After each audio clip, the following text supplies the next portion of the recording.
Hi everyone, I'm Amrita and today's video is a nutrition review of everyone's favorite Maggi noodles. And can they be a part of your balanced diet?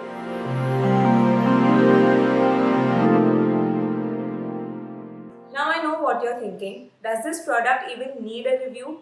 Maggi is literally the definition of junk food. What could I possibly have to say about it? Well, please continue watching till the end to learn how you can include Maggi as part of your balanced diet. Yes, you heard that right. Maggi can be a part of your balanced diet. So now you're thinking, is this permission to eat Maggi as much as I want? Again, watch till the end. So let's jump right into the nitty-gritties of the nutrition. For ease of explanation and the purpose of this video, I'm going to be using the nutrition label for the 70-gram pack of Maggi, which is the single serving pack. So this is the label for a single serving of Maggi. It has 310 calories, 11 grams of fat, of which 5 grams is saturated fat. It has 880 milligrams of sodium, 44 grams of carbohydrate, of which 2 grams are fiber, and it has 7 grams of protein. So some surprising facts here.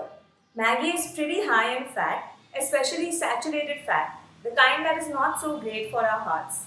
Remember, for a food to be high in a particular nutrient, it has to give you more than 20% of the recommended daily intake. At 26%, this food is a high source of saturated fat in your diet. The good thing, even though this is a processed product, it contains no trans fat, which is also really not great for our hearts and health. It's also pretty high in sodium, and 170-gram single pack of Maggi gives you about 37% of your daily recommended consumption of sodium. Most of this salt is coming from the flavoring, also known as the masala packet. Thankfully though, this seasoning packet is seasoned just right and we don't really add any more salt to the Maggi when we're cooking. Next, Maggi is made almost entirely of maida, so you may want to be careful if you have blood sugar issues. If you ate this entire pack, which is really easy to do because it's very little, not to mention very tasty, you can expect a blood sugar and insulin spike, which may not be great for your health. It also won't keep you very full.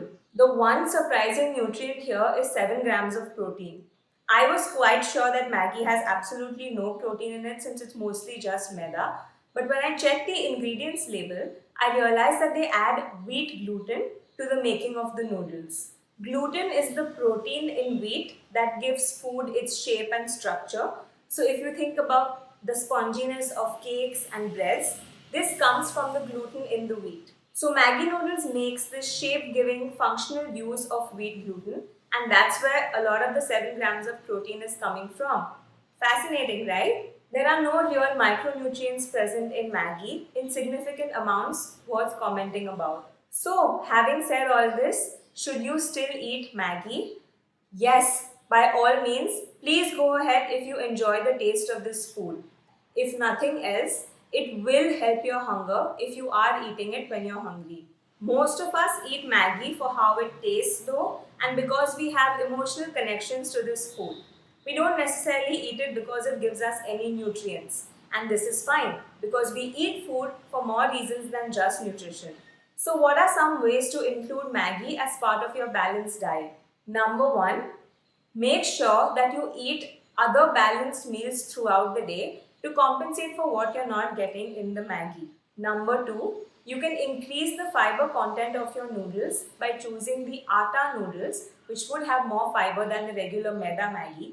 Or you can simply chop up a whole lot of vegetables and add them to your Maggi while it's cooking. Lastly, you can also add a source of protein like chicken, egg, or even paneer if that's okay with you and if you enjoy that with your Maggi. It would definitely help create a more rounded and well balanced meal. And if you don't want to do any of this and want to eat your Maggi as is, that is completely fine too.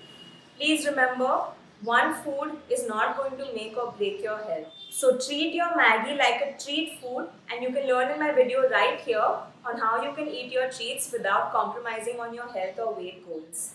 So treat your Maggi like a sometimes food, and if you're the kind of person who feels guilty when you eat Maggi, remember that a regularly balanced diet and exercise will do way more for your health and weight than one off meal.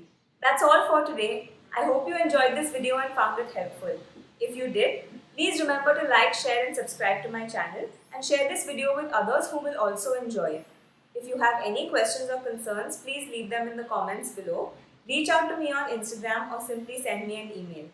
I hope to hear from you very soon. Until then, take care and keep shining.